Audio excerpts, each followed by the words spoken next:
Bend Around the Wind by Skylia. Chapter 28. Infiltrate. As straightforward as the plan was, Loki had quite a lot of misgivings concerning it. Planet Yerb and the Yerbucks who inhabited it were loyal servants of the Skrull Empire. Juyu's information about the planet was not too bad, but it could have been better. Yerb was not a major base of operations, so they could not expect too many Skrull soldiers, if any at all, which was to their advantage. It was said that the Yerbucks themselves sent out probes towards the Silver Galaxy, so there was a chance that they would be able to get the much-needed maps from them. They would not have to search for any Skrulls then. Juyu and B helped themselves to the clothes found in the cargo. After that, they looked a lot more like soldiers or spies than slaves. B even shifted her hair short without anyone having to ask her. It was another proof that she paid a lot of attention to what was going on around her. Maybe it would have been better to leave her on the ship, but Stark and Loki agreed that it was not a good idea. It was better to have her in their sight. There were problems, of course. The biggest was that Yerb's gravitation was 150% of Midgard's. Stark had to carry a considerable weight now that he had his armor finished to begin with, and the gravitational pull made it a lot worse. Considering Stark's weight, the armor, and the extra gravitation, he must have felt like he was almost 300 pounds heavy. First, Stark said he would be fine, but in the end, Loki stared at him angrily until he caved and activated his armor and let the machine carry the weight for him. Juyu informed him that they had their ways to adjust to such circumstances. Loki assumed they shifted something inside their bodies, but he did not ask. They could walk without a problem. Only that mattered. Loki himself was not bothered by the extra weight at all. It took him a little time to get used to it, but it did not tire him out. Stark seemed to be envious of that. The atmosphere was suitable, at least, so Stark did not have to put his helmet on as well. Now, Yerbucks were also obsessively hateful towards any race that was not their masters, the Skrulls. This also meant that Stark and Loki would have to stay in the background and let Juyu play leader. The girl shifted before they landed. She remained in her Skrull form, but made herself even taller and broader and slightly older looking. This way, the clothes she picked fitted her perfectly. The Yerbucks could not see through shape-shifting, so if they did not do anything to indicate otherwise, they would most likely assume that Loki and Stark were Skrulls as well, only in a different form. They had a suitable explanation in case they realized this was not the case. Having non-Skrull clothes and weapons was also easy to explain, since the Skrulls were indeed remarkable spies and did venture outside of the Empire in disguise. Quite a lot. Again, most likely there would be no questions asked. The Yerbucks would do what they were told, Juyu assured them. She heard plenty of stories about the loyal brutes of the Skrulls. Besides, Loki thought of plenty of plans in case something did not play out as expected. He would have been a fool to land on a planet unprepared, led by true Skrulls like this. He was still slightly surprised when Stark sat up in his bed the previous night and asked Loki what their fail-safe plans were. Loki smiled and asked him if he did not trust the girls. The human's only reply was that not as much as he trusted Loki. Satisfaction coiled warmly in him whenever Stark said something like that. So Loki told him some of the possibilities they had in case something went wrong. They were prepared. Once day landed, this time in an aerodrome and not outside of the city, they let Juyu talk to the Yerbuck who came to greet them. Loki was standing by the Drake with Stark and B, but he still tried to listen to the conversation. When Juyu was back, she motioned them to step back inside the shuttle. I've been told that a man named Moreau is the one to ask for any sort of data and maps for ships. They also told us where to find him. It's not even far, still inside the aerodrome. Great, Stark said. Let's go then. It would be very strange if we left the shuttle unguarded, Juyu said. I thought the Yerbucks were supposed to be loyal to the Skrulls, Loki said. Yes, but loyalty is one thing, trust is another, Juyu said. Skrulls do not trust others, sometimes not even each other. Plus, maybe we have to make a hasty exit, Stark said. I don't feel good about leaving the Drake here just like that either. We need to separate, Juyu said. That is never a good idea, Loki told her immediately. I do not see any other option, Juyu replied. I could go with Stark to Moreau, and you could... I am not staying behind, Loki said right away. I definitely have to go. And who knows what is needed better than Stark? We cannot leave B here alone. Loki glared at her, but then Stark put his hand on his arm. It looks like that is the way to go, he said. You cannot be serious, Loki objected. You're not walking off on your own. I won't be alone. I'll have Juyu with me, and I have my suit now too. Stark! It's not ideal, but we're wasting time, Stark said. If we're not back in 2 hours, you can come and rescue me again. You better not get into trouble, Stark, Loki warned him. They talked about what to do in case they got separated, but it still did not sit right with Loki to do it so willingly. You got it. Stark smirked and stepped out of the Drake with Juyu. Loki looked after them for a moment, then he looked down at Bee. The girl was staring after the two with narrowed eyes as well. At least I'm not the only one who hates this, Loki remarked. They were still within the 2 hours, but Loki was pacing the back of the Drake impatiently. Bee stood silently to the side, either watching Loki or gazing out the open doorway. It was stupid to let them go like this, Loki said, even if he knew he would not get an answer from the Skrull girl. He should have just gone instead of Juyu, but then the Drake would have been left with the 2 Skrulls, which was equally unacceptable. He could see why Stark felt like this was the best solution, but it still annoyed Loki. He was also starting to feel like they should have been back already. In case we need to go after them. Loki stopped finally and looked at Bee. She tilted her head curiously, her red eyes focused on him intensely, which was still slightly disturbing for Loki. If they're not back in time, it means that not just Stark, but your sister is in trouble as well, Loki continued. So if we have to go after them, you will have to follow my lead and do what I tell you. She narrowed her eyes at him. Come now, surely your kin is more important to you than defiance, Loki said. Bee still looked vaguely unimpressed. And the opportunity to spill some blood again must be also quite tempting. Her gaze hardened slightly at those words. Do not look at me like that. I recognize bloodlust when I see it. I've been around berserkers my whole life. I do not miss the signs. There's quite a vicious beast lurking behind your pretty face. Loki couldn't help but be a little fascinated by that.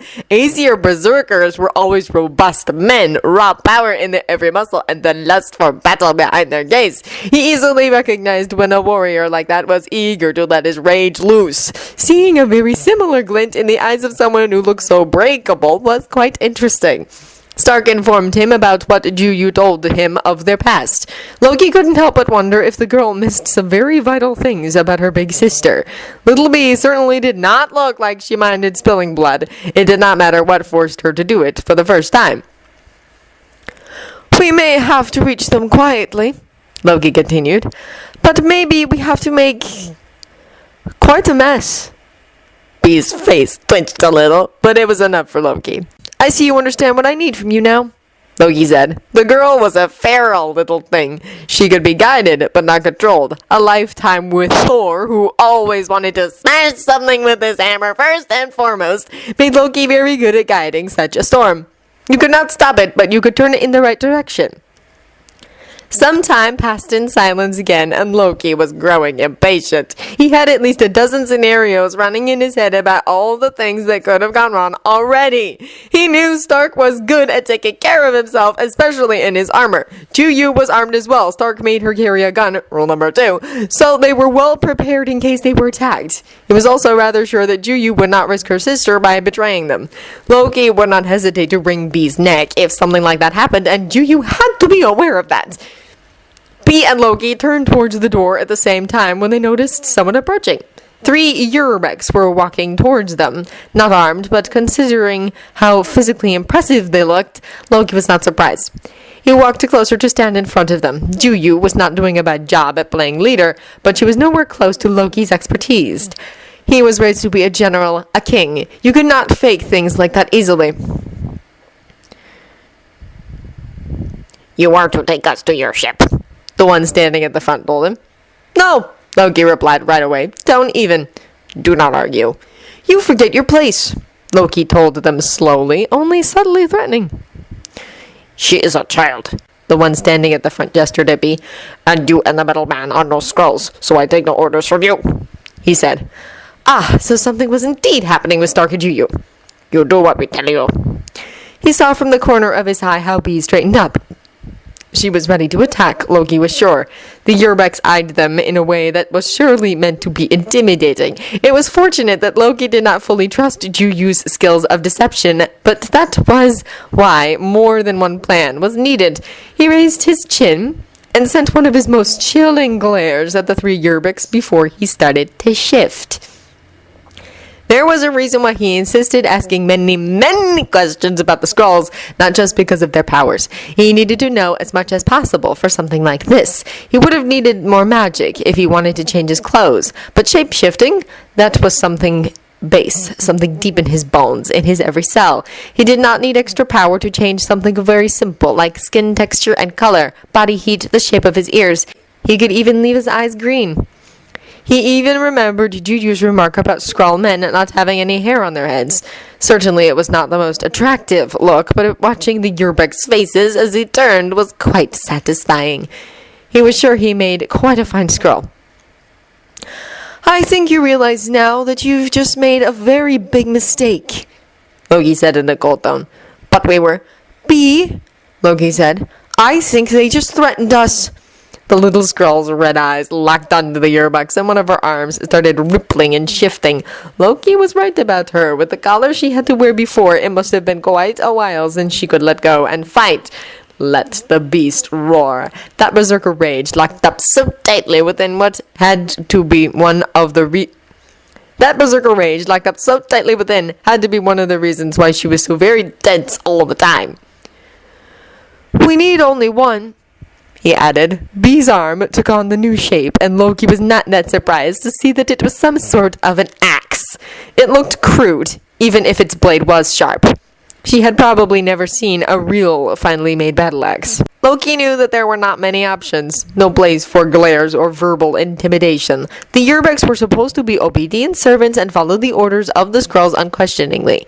This was blatant disobedience, and from what he knew of the Skrulls, no man in a position of power would let something like this go unpunished. He was absolutely certain of that.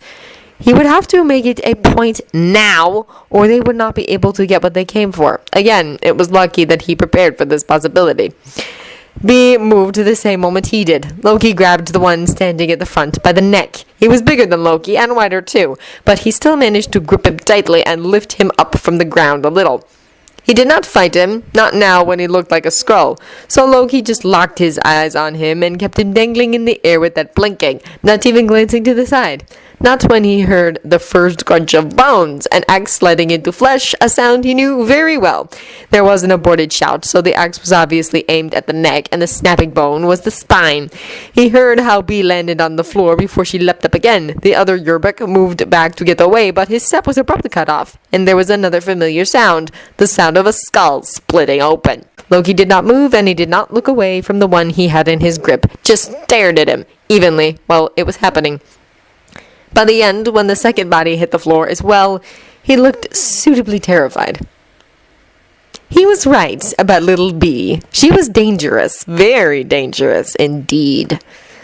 "Now I suggest you take me to the others," Loki said. He had to play neither now. It was necessary, but at least he would be better at it. The risk was greater, of course, as he was not a real Skrull, but he was good enough to fool these reptiles. He did not think anyone but the Skrulls could shapeshift here in the Andromeda, so he already proved himself suitably. The Yerbek nodded without a word, and Loki let go of him. Bee still had her arm turned into an axe, blood and bits of flesh and bone dripping down from the blade, while she eyed the man as he led the way. The Yerbek did not look at the two dead ones, but hurried along.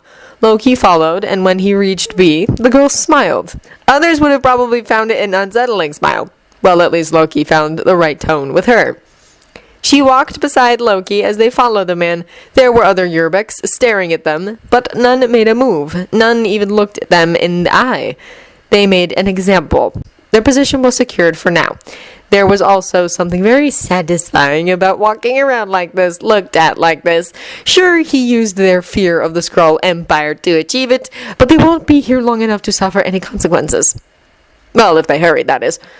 He did not tell this plan to Stark, mostly because he did not expect it to be a part like this, nor was he sure that he could be forced to take on a Skrull disguise. This was one of the riskiest plans he had, but now there was no turning back from it. At least he could be certain that Stark would take everything in stride and follow Loki's lead. It was a reassuring thought. He never had this sort of certainty before, this guarantee that he could count on the man to follow him. It would make everything easier. In the past, it did not matter how brilliant his plans were, they were never executed correctly. Mostly Thor, but sometimes Sif and the three idiots decided to act on their own, to disregard Loki's plans and charge into battle or speak up when they should have stayed silent. Stark was stubborn, not someone to follow orders, and likely to let his mouth run, but Loki still knew that he would follow a plan. So as he walked towards the tower-high building, his confidence was not faked. B was vicious, but not out of control. Ju-Yu was too young and careless, but smart enough to do what was needed to be done. And Stark was someone he could trust, no matter how dire their situation was. That thought alone made him feel stronger than he felt in a very long time.